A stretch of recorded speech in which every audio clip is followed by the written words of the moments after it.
Registrar അനിൽകുമാറിന് പദവിയിൽ തുടരാൻ തടസ്സമില്ലെന്ന് ഉന്നത വിദ്യാഭ്യാസ മന്ത്രി ഡോക്ടർ ആർ ബിന്ദു വ്യക്തമാക്കി. വൈസ് ചാൻസലർ ഡോക്ടർ മോഹനൻ കുന്നുമ്മലിന്റെ നടപടി ചട്ടവിരുദ്ധമാണ്, അധികാര ദുർവിനിയോഗമാണ് അദ്ദേഹം നടത്തിയത്. വിഷയത്തിൽ രജിസ്ട്രാർ തെറ്റുകാരനല്ലെന്നും ഹലോ മലയാളം ലീഡേഴ്സ് മോർണിംഗിൽ മന്ത്രി പറഞ്ഞു. RSSനും വൈസ് ചാൻസലർക്കുമെതിരെ രൂക്ഷ വിമർശനങ്ങൾ ഉന്നയിച്ച് ഉന്നത വിദ്യാഭ്യാസ മന്ത്രി ആർ ബിന്ദു. വൈസ് ചാൻസലറുടേത് അമിതാധികാര പ്രയോഗം. രജിസ്ട്രാറെ നിയമിച്ചത് സിൻഡിക്കേറ്റാണ്. മതനിരപേക്ഷ ഇടമായി മുന്നോട്ടു പോകേണ്ട സർവകലാശാലകളുടെ അന്തരീക്ഷം തകർക്കാനാണ് നിലവിലെ നീക്കങ്ങളെന്നും ഹലോ മലയാളം ലീഡേഴ്സ് മോർണിംഗിൽ മന്ത്രി. ഇത് അമിതാധികാര പ്രയോഗമാണ് അദ്ദേഹം നടത്തിയിട്ടുള്ളത് എന്നുള്ളത് വളരെ പ്രകടമാണ്. കാരണം രജിസ്ട്രാറെ സസ്പെൻഡ് ചെയ്യാനുള്ള അധികാരം നിയമങ്ങളനുസരിച്ച് വൈസ് ചാൻസലർക്കില്ല. രജിസ്ട്രാറുടെ അപ്പോയിൻറ്റിംഗ് അതോറിറ്റി എന്ന് പറയുന്നത് സിൻഡിക്കേറ്റാണ്.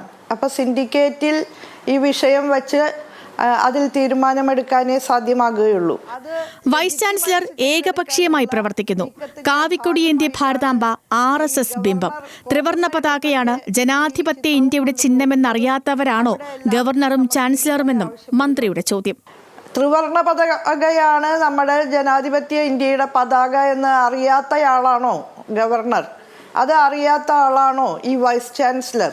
പക്ഷേ നിർഭാഗ്യവശാൽ ഈ കാവിക്കൊടിയേന്തിയ ഭാരതാംബ എന്ന് പറയുന്നത് തീർച്ചയായും ഒരു RSS ബിംബമാണ്. അത് ഒരു ഹിന്ദു രാഷ്ട്ര നിർമ്മിതിയെ സൂചിപ്പിക്കുന്ന ഒരു ചിഹ്നമാണ്.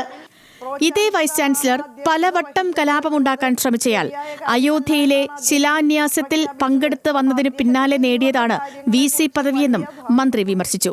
അദ്ദേഹം തന്നെ അയോധ്യയിൽ പോയി ശിലാന്യാസ ചടങ്ങിൽ പങ്കെടുത്തതിന് ശേഷം അദ്ദേഹം തരമാക്കിയതാണ് ഈ കേരള സർവകലാശാലയുടെ വൈസ് ചാൻസലർ പദവി. ഇങ്ങനെയാണ് ഇപ്പോൾ താക്കോൽ സ്ഥാനങ്ങളിൽ പോലും കാവ്യവൽക്കരണ അജണ്ട നടപ്പാക്കാൻ തയ്യാറുള്ളവരെ തിരികെ കയറ്റുകയാണ് ചെയ്യുന്നത്. അത് അത്യന്തം അപലപനീയമാണ്.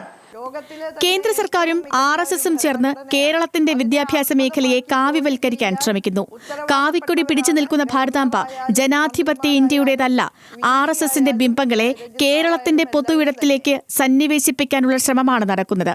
നിലവിലെ വിഷയങ്ങളിൽ രജിസ്ട്രാർ കുറ്റക്കാരനല്ലെന്നും മന്ത്രി പറഞ്ഞു. ഈ വിഷയത്തിൽ രജിസ്ട്രാർ യാതൊരു തെറ്റും ചെയ്തതായിട്ട് തോന്നുന്നില്ല. മാത്രമല്ല അദ്ദേഹത്തെ വൈരനിര്യാതന ബുദ്ധിയോടുകൂടി സസ്പെൻഡ് ചെയ്യാൻ തയ്യാറായ വൈസ് ചാൻസലറുടെ നടപടി തീർച്ചയായും നിയമവിരുദ്ധമാണ്, അമിതാധികാര പ്രയോഗമാണ്, അധികാര ദുർവിനിയോഗമാണ്. അത് തീർച്ചയായും ചോദ്യം ചെയ്യപ്പെടേണ്ടത് തന്നെയാണ് എന്നാണ് നിലപാട്. News desk, news Malayalam.